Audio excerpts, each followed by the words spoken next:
À la une de ce journal, le président de la République partage avec un groupe de soldats, de sous-officiers et d'officiers leur iftar à Beikit Lahwash.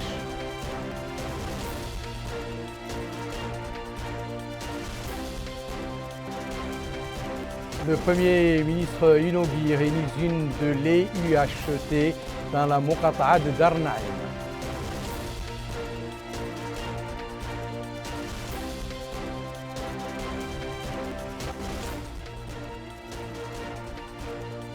Et le département de l'emploi et de la formation professionnelle lance une formation au profit de 300 jeunes.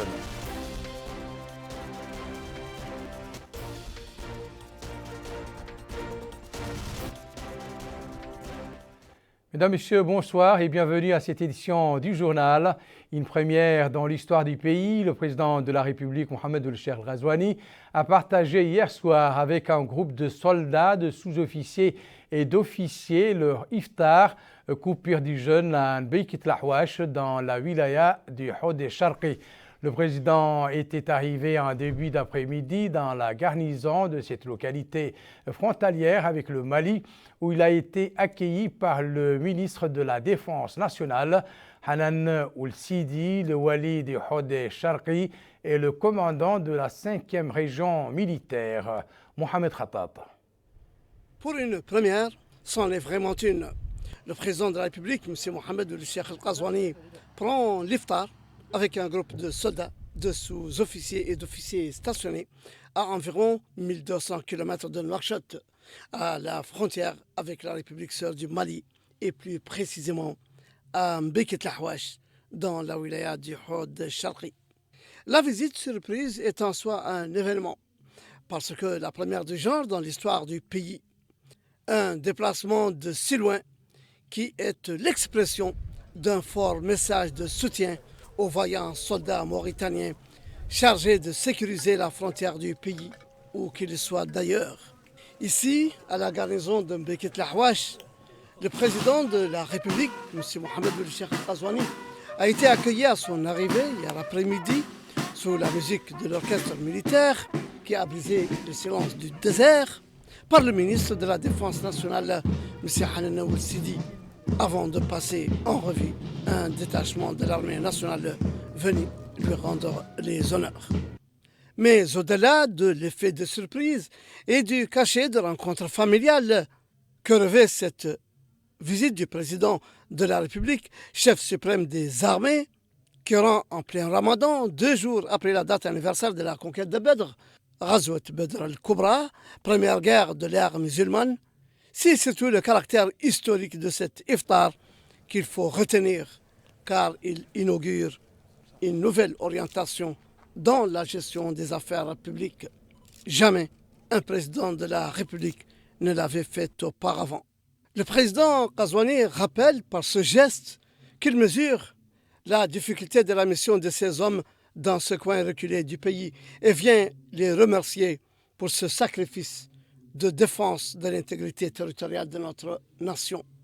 C'est donc un iftar qui entre dans l'histoire et qui a été immortalisé par une photo de famille entre le chef suprême des armées et les soldats qui n'oublieront pas de sitôt qu'ils ont un soir de Ramadan, loin dans le désert du Hod Sharqi, pris au crépuscule après l'appel du muezzin, des dates, de l'eau, de la soupe, du pain, de la bouillie, du zrig et du thé avec le président de la République dans un climat familial bon enfant, empreint de joie et de sérieux. Je vous l'annonçais dans les titres, le Premier ministre Mohamed Bilal Messoud a inauguré ce soir une usine de lait UHT, longue conservation, dans la Muqata'a de Darnaïm. La nouvelle usine a une capacité de production de plus de 420 000 litres par jour. Abdullah Damaba. C'est au niveau de la rue de la Résistance relevant de la Muqata'a de Darnaïm que cette nouvelle usine de production de lait et dérivés a été érigée. Cette entreprise a été mise en place grâce à un partenariat entre le secteur public et privé. Le Premier ministre Mohamed Bilal Messoud a procédé à l'inauguration de cette usine du regroupement Najia suite à la coupure Du ruban symbolique, le Premier ministre s'est rendu dans les différents compartiments de cette structure. Il a sur les lieux eu à s'informer des différentes composantes de cette usine dont la capacité de production est de 40 000 tonnes de lait par jour. Il s'agit, grâce à cette quantité, d'être en mesure de ravitailler le marché local en lait. Le projet compte engager 150 employés au début de la production et 100 autres temporaires. Il est financé par une banque allemande. Les équipements et installations proviennent d'entreprises allemandes leaders dans ce domaine. Le ministre du Commerce, de l'Industrie, de l'Artisanat et du Tourisme, Lemrabaroul Bonaï, a affirmé que ce projet a été érigé grâce à un financement de plus de 6 milliards d'ouguiya de droit mauritanien. Il a été réalisé suite à un accord signé entre l'État et la société Naja, signé le 31 janvier 2022. Il a enfin salué la réalisation de cet ouvrage. Le président de l'Union nationale du patronat mauritanien, Zainel Abidine Bourgi Ahmed, a souligné que l'inauguration de cette usine rentre dans le cadre de l'engagement des hommes d'affaires lors de la rencontre qu'ils ont eue avec le président de la République. Il s'agit, dit-il, d'un effort conséquent d'investissement dans le domaine alimentaire en réponse au programme du gouvernement. Le président du groupement Najah, Mohamed Ouled Hassan, a souligné que ce projet est piloté par des ressources humaines nationales et le groupement, dit-il, compte doter les travailleurs de la formation nécessaire afin qu'ils soient aptes à réaliser les tâches qui leur sont confiées. Le maire de Darney, Momo Momo, a pour sa part précisé que ce projet va contribuer à lutter contre le chômage et appuyer l'économie nationale en commercialisant les produits laitiers nationaux. Il a en fait déclaré que la réalisation de cette entreprise s'inscrit dans le cadre du plan de développement intégré à l'image du programme du président de la République, Mohamed Ould Cheikh Al Ghazouani, pour un développement durable du pays. L'actualité est marquée également ce mardi par le démarrage d'une formation de 300 jeunes dans diverses spécialités. Cette formation, dont le coup d'envoi a été donné par le ministre de l'Emploi et de la formation professionnelle, Niang Mamoudou, s'inscrit dans le cadre d'un partenariat entre le Programme national intégré d'appui aux petites et moyennes entreprises et l'École d'enseignement technique et professionnel de bâtiments et des travaux publics. Aminata Khan. Formation et insertion de 300 jeunes dans les domaines de l'électricité, de la couture, de la mécanique et bien d'autres domaines par l'école de formation technique et professionnelle en collaboration avec le département de l'emploi et de la formation technique et professionnelle. L'objectif de cette formation est de doter le marché du travail d'une main-d'œuvre qualifiée bien de chez nous. L'occasion pour le ministre de l'Emploi et de la formation technique et professionnelle de situer le cadre de la rencontre. La formation technique et professionnelle bénéficie d'un grand intérêt dans le programme électoral de son Excellence le Président de la République, M. Mohamed Ould Cheikh Al Ghazouani, qui compte en faire un instrument de premier plan pour le développement économique et social. Le gouvernement de son Excellence, le Premier ministre Mohamed Ould Bilal Massoud, dans sa déclaration de politique générale, a fixé le cap en annonçant qu'il est nécessaire d'élever le niveau d'éducation de la population et de lui permettre d'acquérir les compétences, les capacités et aptitudes nécessaires pour l'insérer harmonieusement dans le marché de l'emploi. Il est donc primordial de contribuer à atténuer la rareté de la main-d'œuvre en encourageant les inscriptions dans des programmes de formation menant aux métiers et professions demandées et les préciser à l'égard de la formation technique et professionnelle. La cérémonie d'aujourd'hui relative au lancement de la formation de 300 jeunes s'inscrit dans les objectifs du département d'assurer une éducation, formation, emploi afin de répondre aux besoins actuels du marché de l'emploi et de contribuer à la réception du chômage dans notre pays. Lui succédant, le directeur de l'école de formation technique et professionnelle a déclaré que ce nouveau volet permettra de booster l'économie nationale en fournissant au marché du travail une main-d'œuvre qualifiée. En plus de la formation des Mauritaniens, cela aura des répercussions, dira-t-il, positives sur l'expertise nationale sur le court, le moyen et le long terme. Enfin, le représentant du secteur professionnel a salué les efforts du gouvernement. Il a passé en revue le soutien apporté aux unions professionnelles à travers le programme Mihneti qui s'élève à 18 millions d'ouguiya, la formation de 200 coiffeurs, également la formation de 15 couturiers et de 24 jeunes filles à la couture. À Zouérate, l'actualité reste marquée par les journées de sensibilisation des orpailleurs sur l'utilisation sans risque des produits chimiques. Dans ce cadre, le secrétaire général du ministère de l'Environnement et du Développement durable, Moulay Ibrahim, a tenu une réunion avec les acteurs de l'orpaillage destinée à mettre sur pied un comité restreint renfermant l'ensemble des concernés. Le comité en question aura pour mission de surveiller la situation environnementale dans la wilaya du Tirezemour. Moulay Ibrahim avait auparavant pris connaissance des conditions de travail dans le centre de traitement artisanal de l'or à proximité de la ville de Zouérat. Ici à Nouakchott, la région du même nom a entrepris aujourd'hui une campagne de lutte contre la prolifération des moustiques. 10 équipes techniques dotées de l'équipement nécessaire ont été mobilisées pour le besoin de cette campagne de 10 jours. Aminata Khan. 10 équipes techniques formées et dotées du nécessaire interviendront chaque nuit à partir de la nuit d'hier dans l'une des muqata'a que comptent les wilayas de Nouakchott dans le cadre de la campagne de lutte contre les moustiques lancée hier par la présidente de la région de Nouakchott, Batmetou Mint Abdel Malik.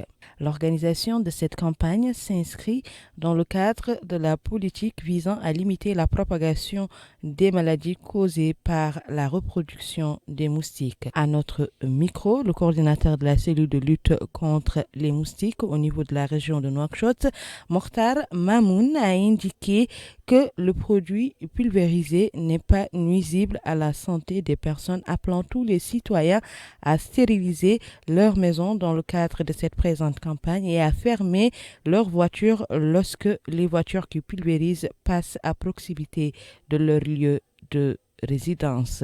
Il est à noter que cette campagne va permettre l'élimination des moustiques pour éviter toute maladie causée par les moustiques.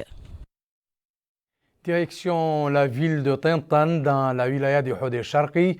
Hier soir, un incendie s'est déclaré dans le marché de cette ville, consumant plus de 50 commerces et quelques restaurants sans faire fort heureusement de victimes humaines.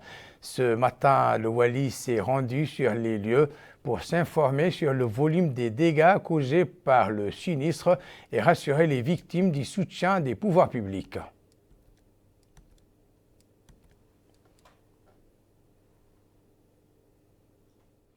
À Attar, l'heure est à la sensibilisation sur le traitement judiciaire des affaires de traite des personnes et des pratiques esclavagistes. Une campagne organisée dans le cadre du programme de la deuxième étape de l'Axe Nord au profit du corps judiciaire et des auxiliaires de justice. Mohamed Khatata.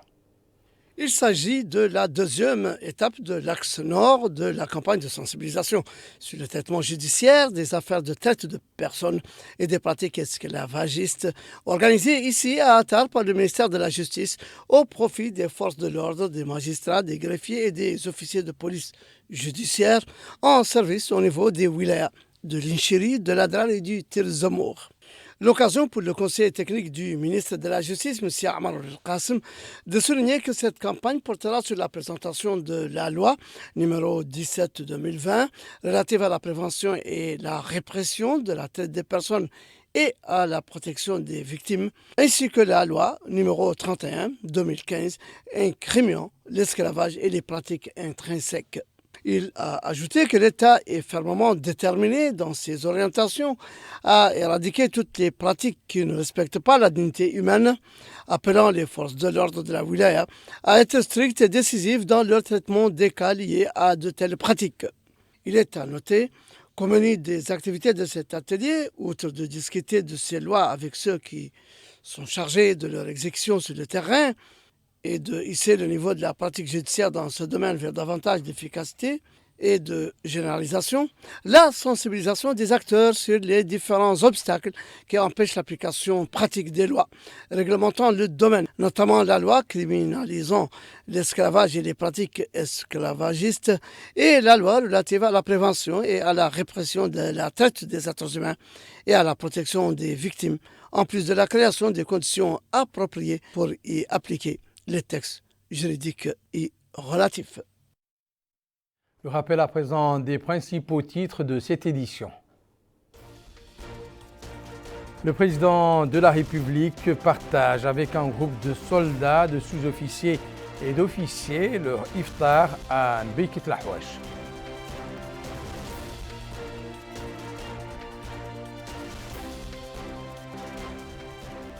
Le Premier ministre inaugure une usine de lait UHT dans la Muqata'a de Dar Naïm.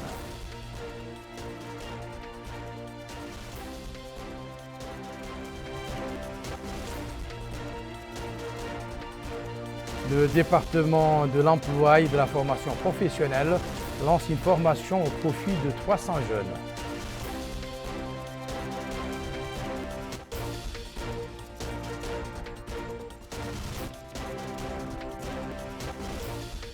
C'est la fin de cette édition. Merci pour votre attention. Excellent moment avec le reste des programmes d'Il Mauritania. Au revoir.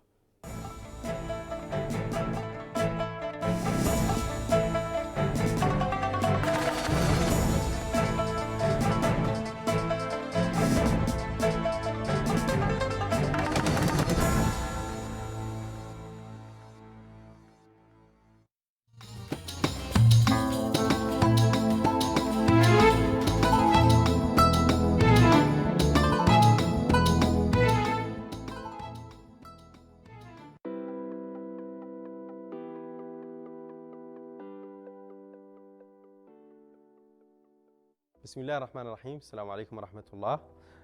صوم مقبول، كل عام وأنتم بخير. اليوم لا نتكلم عن الجهاز الهضمي وعلاقته بالصوم. الجهاز الهضمي هو جهاز الإنسان اللي من خلاله يستفيد من عملية الهضم. هذا الجهاز يمتد من الفم إلى فتحة الشرج مرورا بالمريء ثم المعدة، الأمعاء الاثنى عشر، الأمعاء الرقيقة ثم الأمعاء القليظة ثم المستقيم. هذا الجهاز منوط به الاستفادة من الطعام والشراب اللي يوكل الإنسان. الإصابات فيه كثيرة جدا وعلى جميع المستويات قد تخلق. اللي شايع منها عندنا أساسا هذا اللي نقاله المعدة أو المجبنة بشكل كبير.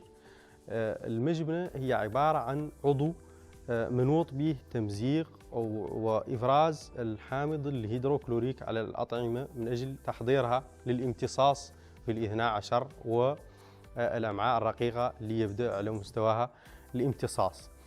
فإذا هذا اللي مجبنة إصابتها اللي شائعة عندنا هذا اللي ينقال له القرحة أو بشكل مبسط المجبنة، جروحة المجبنة.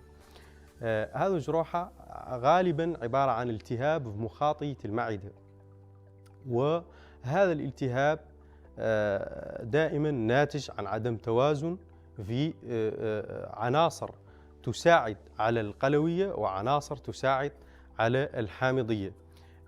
فإذا عندما يحدث هذا عدم التوازن تصاب المعدة بالقرحة، وهذه القرحة عادة سببها جرذومة تسمى الجرذومة الحلزونية، البكتيريا الحلزونية غالبا هي سببها. أعراضها أساسا رقاج يجبر،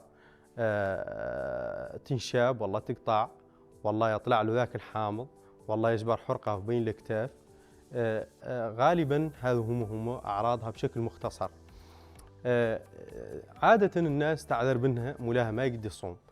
اللي نختار نقول هون عن تشخيص الجهاز الهضمي والمعدة خاصة غالبا عن طريقها اللي نقالوا المنظار. ومعناها شنو هو المنظار؟ معناها رقاج يدخل بركور وقاعد المعدة ياك يشوفها بكاميرا، ولين يشوفها بكاميرا يقبل منها عينة، لا شاف فمشي يحتاج يقبل منه عينة، إياك يعدلها التشريح المرضي من أجل معرفة الإصابة بشكل دقيق جدا ووصف العلاج بشكل أدق. حد عدل له هذا وشاف الطبيب على أنه عنده قرحة حادة، هذا بطبيعة الحال يدور يقول له عنه ما يصوم. حد ما عنده هذه الحالة اللي هي ما شخصت عنده بالمنظار، ما شخصها عنده الطبيب، هذا ما يقد حد يقول على أنه ما يقد يصوم. إلا أن اللي مراجعة الطبيب هي دائما اللي تحدد ما إذا كان الإنسان يقد يصوم أم لا. فمن بعض الأمراض الأخرى الشائعة عندنا كيف هذا